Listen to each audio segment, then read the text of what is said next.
Well, thank you, everybody, and want to again welcome the President to California and thank him for once again focusing his attention, as no other previous administration has, on addressing the ravages of climate change, in particular here on the West Coast, but notably in California, the challenges of wildfires. California is currently dealing with 15 large active wildfires. So far, year to date, 2.25 million acres have burned. Remarkably, that is double the 5-year average, but it's substantially less than what we experienced this time last year, where over 3 million acres have burned. We're dealing with conditions and consequences of climate change, the likes of which were predicted, but predicted a decade or two from today. Those challenges are not only vexing, but those challenges create opportunities. And I know the President will be speaking a lot about those opportunities in the next day and the upcoming weeks as he refers to the work he's doing to advance this historic infrastructure package. But I want to just make a point, Mr. President, with your indulgence, that despite the President of the United States being here, I would stipulate the most powerful force on the planet is not even the President of the United States. It's Mother Nature. She is, as others have said, all she is chemistry, biology, and physics. She bats last, she bats 1,000.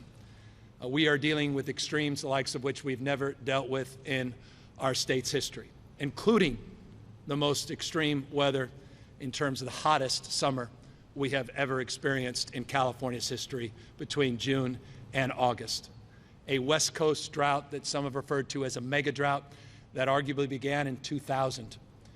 The hots are getting a lot hotter, the dries are getting drier, and as you saw on the East Coast of the United States, where people quite literally were drowning in their cars, the wets are getting a lot wetter with atmospheric rivers and the consequences of warming seas and more intense tropical storms as well as hurricanes.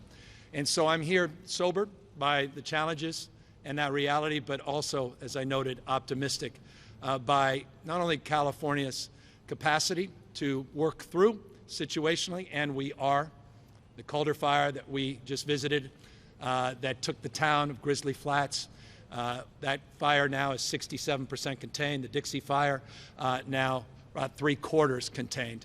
Situationally, we are battling these wildfires and making progress.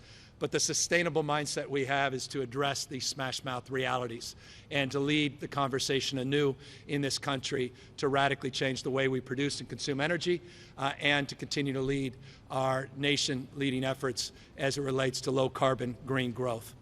California's leadership is demonstrable. California's leadership has been challenged in the last 4 years, but those headwinds now are tailwinds with the Biden administration. We're not sparring partners, we're working partners as it relates to issues of climate change and dealing with the challenges of wildfires. And so, Mr. President, I'm just honored that you're here. We are all blessed, 40 million Californians strong, that you took the time to be here. But as I began, let me end by saying this is not your first foray into this issue. We held 2 summits with West Coast governors, proactively held with the President's assistance. Not only did he show up to make remarks, he stayed until the end of both conversations. I've been around this business long enough to note the distinction between people that are interested in things and people that are committed to solving things. The President of the United States' commitment is demonstrable. Now, the 3rd time here physically seeing the impacts of these wildfires for himself. But his commitments he made in June, the commitments he made in July, the promises that he made to follow up, he delivered on. We had specifically 4 things we requested of the President of the United States. All 4 he delivered on. And so, Mr. President, let me also take this moment, not just to thank you for being here at this critical juncture, but thank you for delivering on your promises. Thank you for meeting this moment head on, and thank you for leading a conversation anew in this country around resiliency and around painting an optimistic picture of the future as we transition to a low-carbon green growth future. And so with that, let me introduce the President of the United States, Joe Biden. Thanks, Gov. Well, folks, thank you, Governor, for those comments. I want to say good afternoon and to all of you here in this cool hangar. Earlier today, we were briefed by the National Interagency Fire Center in Boise, Idaho. The center located is a locational hub for our federal firefighting resources in the region. And we just surveyed some of the damage of the Calder fire here in California, which in less than a month has wiped out for 200,000 acres and 1,000 structures. Homes, precious memories destroyed, air quality degraded, local economy stopped in its tracks, and nearly 200 people in the area forced to live in shelters.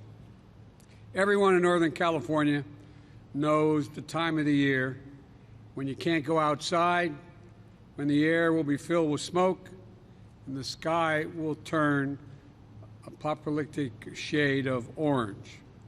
Parents worried about keeping their children safe in a pandemic worry about air quality as well.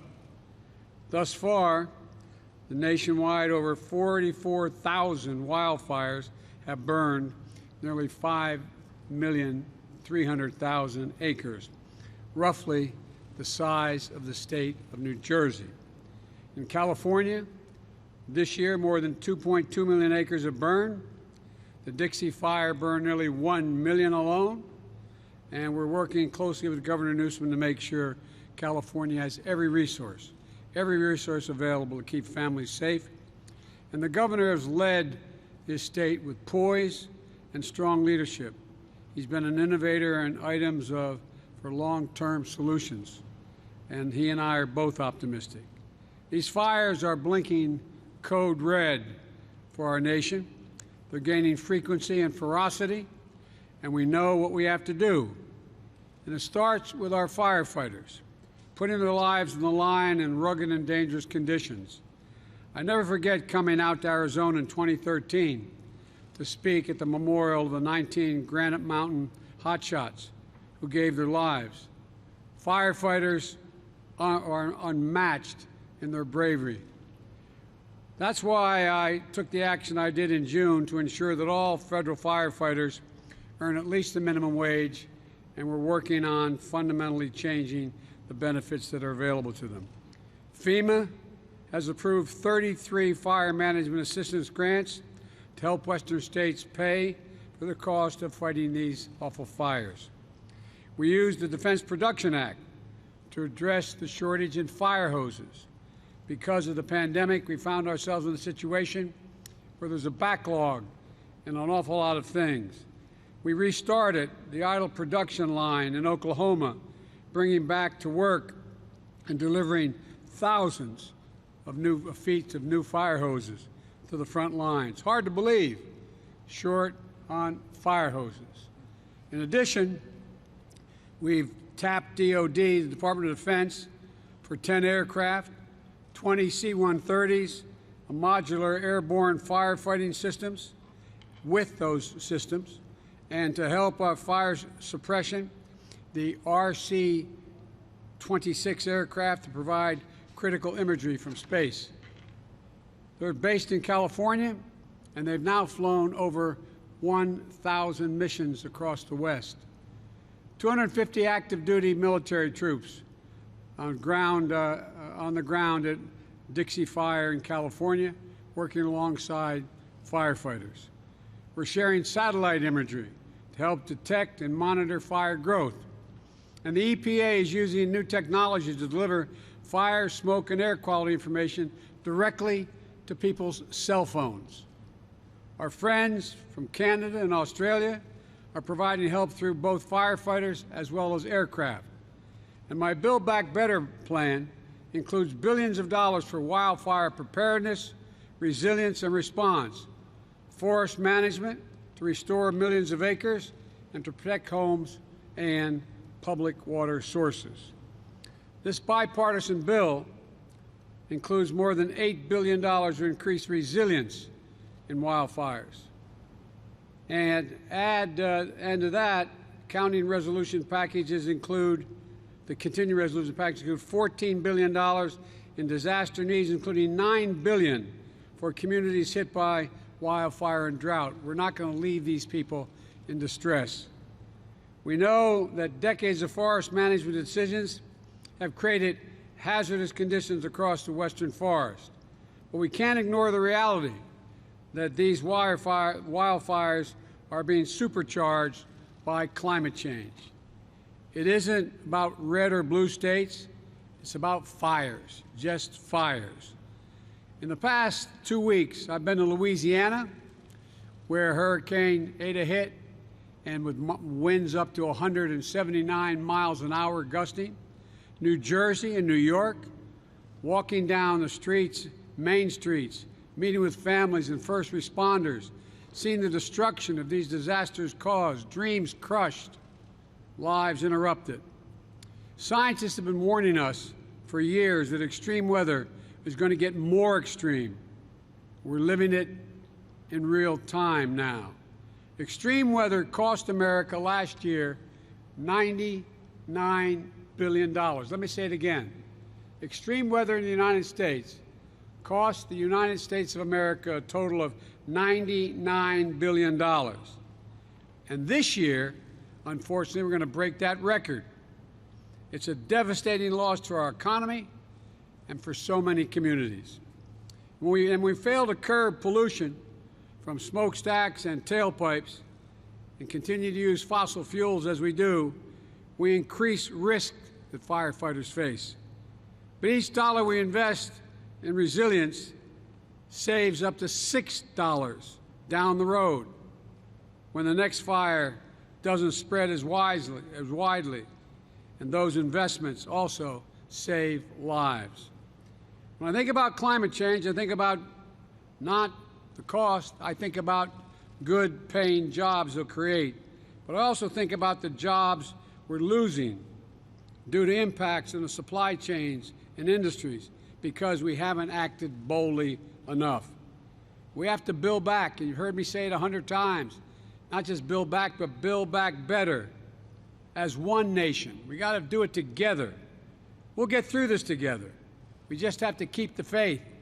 Folks, we have the bipartisan infrastructure bill that's been passed and is bipartisan, and I believe we'll get done the so-called reconciliation bill that has another several $1 trillion in it. Let me close by saying, when people talk about the cost of the Build Back Better proposal beyond the infrastructure, let me remind you, the cost may be as much as $3.5 trillion. But to put that in perspective, it's spent out over 10 years, number one. And number two, it's expected our economy will grow to $366 trillion GDP by that time. That's less than 1.5% total in terms of deficit of that total amount. In addition to that, the 90% of it's paid for. And so, folks, we have to think big. Thinking small is a prescription for disaster. We're going to get this done. This nation is going to come together, and we are going to beat this climate change. Thank you. Mr. President, what do you think about